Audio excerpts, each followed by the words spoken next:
So I began in this hobby with Omega. I've always been an Omega fanboy first, and that's never going to change. But since then, I've pursued brands like Oris, Longines, vintage watches, Seiko, micro brands, and Tudor, and even Rolex, but that's a story for another time. I'll be frank, apart from talking about Tudors, which was a subject I've always found quite fascinating, I never considered owning them because I always found them to be quite derivative and I never took them too seriously. And it says a lot that in the past 2 years I have added 2 Tudors to my collection, but still only have 1 Omega. Begs the question, with recent developments that we are seeing and this continual expansion of the Tudor brand and everything that it entails over the last few years, is Tudor eventually going to overtake Omega? Competitively, in popularity? Maybe.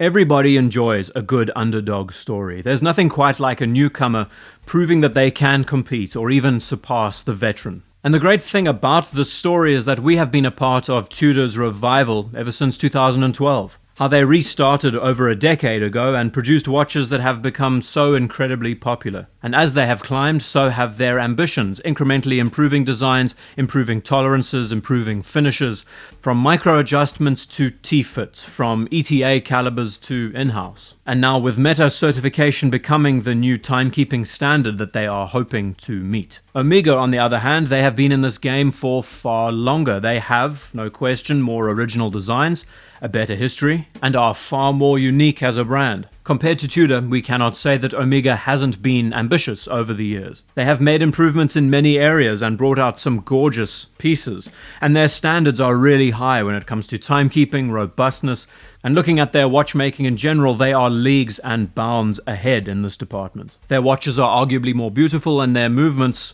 more innovative. But what is holding Omega back is Swatch Group. They are keeping them on a tight leash.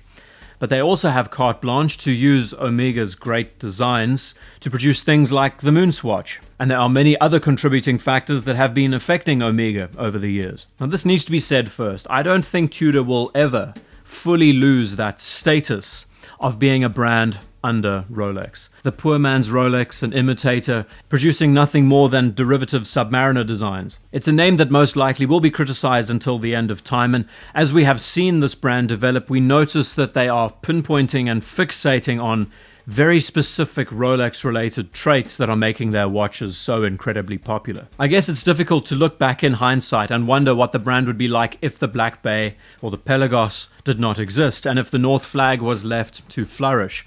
How would this brand look today? For the sake of improving interest in the brand, Tudor has done the smarter thing by doubling down and adopting these traits further, pulling the attention of younger customers and enthusiasts towards this brand, banking on heritage. Now the flip side is that we love Omega. We love their history. We love that they are a very well-known movement manufacturer, and their watches have some of the best backgrounds to date. Now when we look at the hierarchy of watches as enthusiasts, I don't think Tudor will ever outrank Omega. Omega will always have that hierarchy over the Tudor brand, because in many regards they do a lot of things better, and just one example, after-sale service. Another element is that Omega really appreciates their customers, and feedback speaks for itself. I don't think I've ever had a better experience when I've dealt with Omega representatives with regards to their knowledge of the product, that they are more than happy to bend over backwards to assist you. In this modern watch world, it's something rare to find these days. But the meat of this discussion, the bottom line is price, distribution, availability. Tudor has all of this locked in, and this is where Omega, or more reflective, the Swatch Group, is slipping. So this is a direct conflict of one brand wanting more exposure, wanting more of their watches on wrists, which is ultimately the most important thing in any watch circle. But the other brand is trying to be more prestigious, and as a result, increasing their prices. They are pricing themselves out of the category that they should be in. Swatch feels this need to hike up the prices of their pieces, like so many other brands are doing. Incremental percentage increases every year. But there is a sense that they're also now trying to restrict the supply of their pieces, like many other names are doing, or they are battling to debut them fast enough when new launches happen. And I think the long and short of it is this is just negatively affecting the brand's presence. And because of that, we haven't even gone into marketing and sponsorships yet. Let's start with that question, why is Tudor dominating their competition? I think it's plainly to do with the fact that their watches are incredibly simple.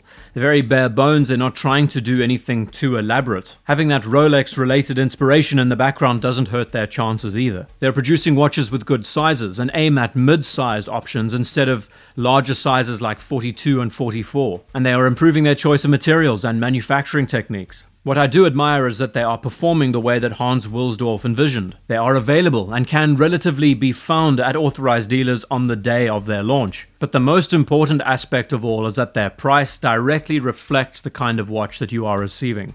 You're not getting an overpriced Sellita-based caliber or a modified ETA. Not saying that those are bad, but you are getting an in-house caliber for what that's worth. You're getting watches that are more accurate, that have a better service interval, that are made from top quality materials, and incorporate the things that we want, like a very well implemented micro-adjust system. But then we talk about an area that's very important on a mass scale, especially when you want that mass appeal, and that's marketing and advertising and sponsorships. Rolex and Tudor have split the difference very nicely, where Rolex focuses on things like equestrians, tennis, golf, motor racing in general. Tudor is deliberately pursuing more youthful exploits. And instead of sponsoring entire events like the Big Brother does, they decide to go after specific teams. We see from the very beginning Tudor sponsoring the All Blacks, one of the best rugby teams in the world. How the color palette integrates with the silver fern. And not long after the success, they have pursued things like their own sponsored cycling team. How they've now partnered up with Red Bull Alinghi Racing. How they have to a greater extent sponsored surfing events. And most recently became one of the biggest sponsors for the Swiss cycling team competing at the World UCI competition in Scotland, going from sponsoring their own small team to sponsoring the entire Swiss cycling team. Why is this so important? Well, it integrates so nicely with their social media presence. This is advertising of the future. Not only do Tudor support these teams, but they also promote these teams a lot on their platform. It needs to be said that there were many Swiss riding champions this year, road racing, mountain biking, and Tudor were the first to congratulate them. Not that the riders were wearing any Tudor watches, that's unfortunate, but still. As far as Omega sponsorships, on the other hand, difficult to think off the top of my head. I know that they've been involved with the Olympics for nearly 100 years. But that's about it. Sure, there are other events that they promote and support. There are lots of initiatives that they follow. But at the same time, they are trying to compete with other brands on a different level. And I don't know if that sticks. Seeing Tudor promoting the launch of their new stores internationally, or the build-up they have before the release of a new watch. When I look to Omega, on the other hand, I see fashion models, I see chic, I see Eddie Redmayne pursing his lips on camera. Looking across to Tudor, I see daring jobs, I see freediving, I see welders at the bottom of the ocean working on something. And looking across to Omega once again, I see brightly colored aquaterras with no context. And to hammer this point home and the significance of branding, sponsorships, advertising is that we as consumers and enthusiasts, we like the fantasy. We want to see these watches in situ. We want to see what they do when they're working. Subliminally, in a lot of ways, we like the profile of the individual who's wearing them. And where Tudor has succeeded, where so many other brands have fallen flat, including Omega, I believe, is that they truly understand their end user. They know that their watches are for the everyday user, the everyday wearer. They know that they're going to be used for sporting activities and used as tools, and have done virtually everything from a marketing, manufacturing, price, production point of view to meet that criteria. Looking across to Omega, they do seem a little bit out of touch.